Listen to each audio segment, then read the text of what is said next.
Pre medical, pre engineering, ICS, FA वगैरह matric के बाद वो ग्रुप्स हैं जिनमें हर स्टूडेंट को कहीं ना कहीं दाखिला लेना होता है। लेकिन इसका ये बिल्कुल मतलब नहीं है कि अब आप पूरी जिंदगी के लिए इसके साथ नथी हो गए हैं। आप इसको चेंज भी कर सकते हैं, अगर प्री मेडिकल से किसी दूसरी साइड पे भी जा सकते हैं। लेकिन असल चीज बेटा ये होती है कि आपका डिसीजन जो है वो बैलेंस डिसीजन होना चाहिए। आपका फैसला बड़ा मतवाजन फैसला होना चाहिए। आपको एप्टीट्यूड को भी सामने रखना है, अपनी सलाहियतों को भी सामने रखना है, ट्रेंड को भी सामने रखना है और मुस्तकबिल की जरूरियात को भी सामने रखना है। जब आप इन सारी चीजों को एक साथ सामने रखेंगे और उसकी बुनियाद पे आपका जो फैसला होगा वही फैसला आपका ठीक फैसला होगा। हमारे मुआशरे का ये एक अजीब स्टाइल है कि अगर किसी एक शोबे या किसी एक करियर का कोई ट्रेंड बन गया या वो किसी वजह से जरा नुमाया हुआ तो फिर हर शख्स ये कहेगा कि अब मुझे इधर ही जाना है, अब मुझे यहीं पे दाखिला लेना है। एक जमाना था कि हर शख्स जो है वो BBA में दाखिला लेता था, कहते कि MBA किया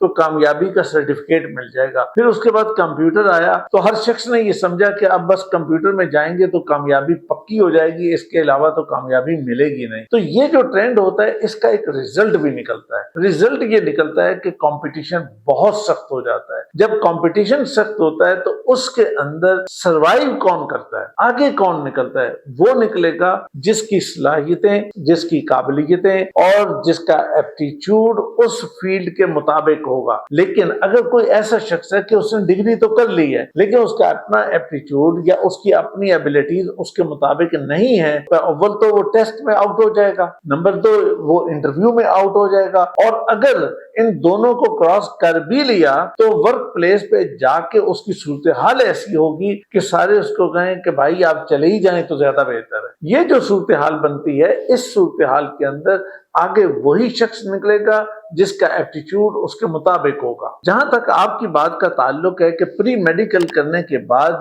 IT की तरफ जाने को दिल चाहता है या AI करने को दिल चाहता है या कंप्यूटर साइंस जिसका बड़ा शोर भी है तो उस साइड पे जाने को बड़ा दिल चाहता है और दाएं बाएं सारे लोग कहते भी यही है, तो बेटा अगर ऐसी सूरत हाल हो तो मैं आपको ये बताता हूँ, आपको गाइड भी करता हूँ, मशवरा भी देता हूँ। सबसे पहले तो आप इस चीज को देखिए कि IT की तरफ आपका जो दिल चाहना है क्या ये वाकई हकीकी है या सिर्फ वक्ती तौर पे आपने स्क्रीन को देख के और उसके अंदर कोई एक आध गेम खेलने के बाद आपको महसूस हुआ है कि ये मेरा इंटरेस्ट है। अगर तो ऐसा है तो फिर तो आपको इधर नहीं जाना चाहिए। और अगर ऐसा है कि आप सिर्फ गेम ही नहीं खेलते बल्कि उसके साथ साथ ये है कि उसके अंदर दिलचस्पी लेते हैं, उसकी न्यूमेरिक्स, उसका मैथ, उसके अंदर कोडिंग, उसकी बाकी चीजों के अंदर आपको दिलचस्पी बनती है, तो फिर बेटा आपके पास और अच्छे ऑप्शंस भी हो सकते हैं। सिर्फ ऐसा नहीं है कि आप मेडिकल को टोटल छोड़ें और उसके बाद आप टोटली आप IT या AI या किसी और फील्ड में जाएं। बीच के रास्ते भी मौजूद होते हैं और ये सारी चीजें जो है कोई काउंसलर आपको बताएगा और समझाएगा कि बीच के रास्ते कौन से हैं। फॉर एग्जाम्पल, अगर आप एक तरफ बायोलॉजी को पसंद करते हैं और दूसरी साइड पे आप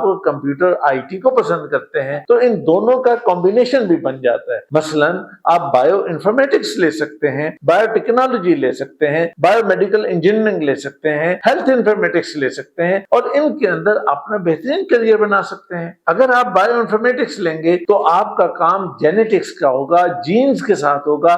जीन्स और उससे रेलेवेंट जो बहुत सारा डेटा होता है उसको आप ऑपरेट करेंगे, उसको आप प्रोसेस करेंगे, उसका आप एनालिसिस करेंगे। और अगर आप बायोटेक्नोलॉजी की तरफ जाते हैं तो फिर यहाँ पे आप प्योर जीन्स को चेंज करने वाली बात होगी। यहाँ तो फिर और तरह की टेक्नोलॉजी का इस्तेमाल होगा और यहाँ पर भी आपको अपनी सलाहियतों का लोहा मनवाना पड़ेगा। और इसी तरह अगर आप बायो मेडिकल इंजीनियरिंग की तरफ जाते हैं तो फिर मेडिकल और हेल्थ साइंसेस की जितनी भी डिवाइसेस हैं उनको बनाना, उनको लगाना, उनको चलाना, उनका इस्तेमाल, उनकी रिपेयरिंग, उनसे मुताल्लिक जितना भी इंजीनियरिंग काम है वो आपको करना पड़ेगा। और अगर आप हेल्थ इंफॉर्मेटिक्स की तरफ जाते हैं तो उसके अंदर आपको सोसाइटी के अंदर जितनी वबाएं وبائیں پھیلتی ہیں، جتنی ڈیزیز ہوتی ہیں، بچوں کے اندر ویکسینیشن کا کام ہوتا ہے، پولیو سے ریلیٹڈ ہوتا ہے یا کچھ اور ہوتا ہے، گراس روٹ لیول پہ جتنا کام ہوتا ہے اس کا ڈیٹا اکٹھا کر کے اس کا انالیسس کرنا، اس کی رپورٹنگ کرنا اور اس کے مطابق پھر آگے پالیسی بنانے کے لیے جتنا مٹیریل چاہیے ہوتا ہے وہ سارا تیار کرنا،